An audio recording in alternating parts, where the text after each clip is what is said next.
What about Dominic Thiem?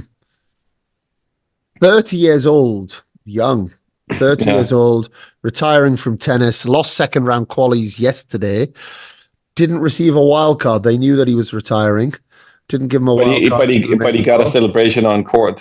I mean, at that point, I would rather not have if I were Thiem, right? What do you feel?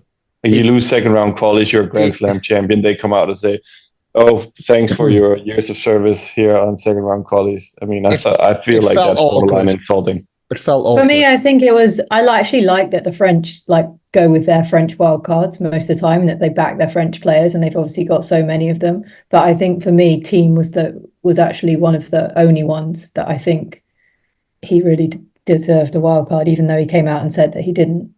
I think that was a tough one from the French.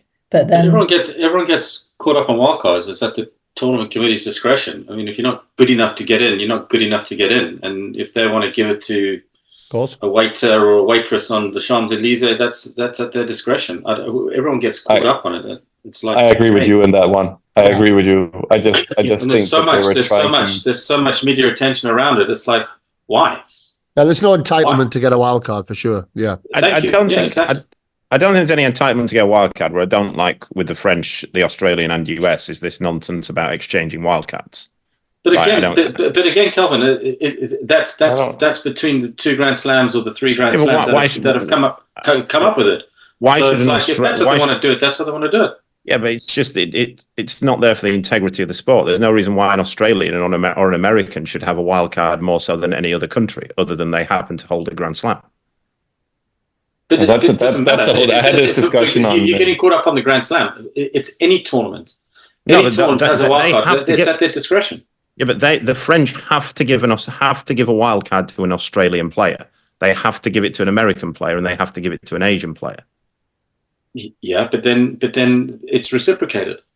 But then why is it reciprocated? Why are those 3 tournaments different from any other tournament? Why do they get to just decide? Because the tournament directors and the tournament committees have negotiated a deal between the 3. Wimbledon have decided not to. It's like Wimbledon have Wimbledon wildcards and LTA wildcards. Why should Wimbledon have LTA? Why should LTA have wildcards and Wimbledon wildcards? Well, the tournament is run by the governing body. It's run by the LTA. So it's not. It's run by Wimbledon. No, the tournament is owned by the LTA. It's owned by the governing body. It is, because they could choose if they choose to. No, they couldn't. They could. Everyone says this. I'm telling you, they could. If the governing body, you don't get Wimbledon. The club doesn't just own a slam when all the other tournaments, all the other 3 majors are run by governing bodies. It's the only one that's a private club. So they own that's why they make the decisions with the wildcard. That's part of the agreement with the LTA. They get to decide on the wildcards. But it's rare that they break from the LTA, in fairness, with those. I don't know of any. The agreement between Wimbledon and the LTA is and again, Wimbledon gives the surplus money to the LTA. They have no control on the finances. Why do you think they choose to give the LTA half of their money? They don't give them half. They do. They give them. They take out whatever they need for construction and whatever, and whatever's left, they give half. Yes, it's 50% of profit. Yeah. Why do they choose to do that? Net profit. Why do they choose to do that then? Because there's an agreement that's been put in place for years and years and years ago. But then why don't they break it then? Because the agreements have been in place for years and years and years. But that's not a reason though. If the governing body didn't run the tournament, they could just go, "We're not giving you half the money." They give them half the money because I'm telling you now, the governing body does not run that tournament. If that's the case, who's on the Wimbledon tournament committee? Is there anyone from the LTA on the Wimbledon tournament committee? Anyone from the governing body on the Wimbledon tournament committee? Surely we can get an answer on this.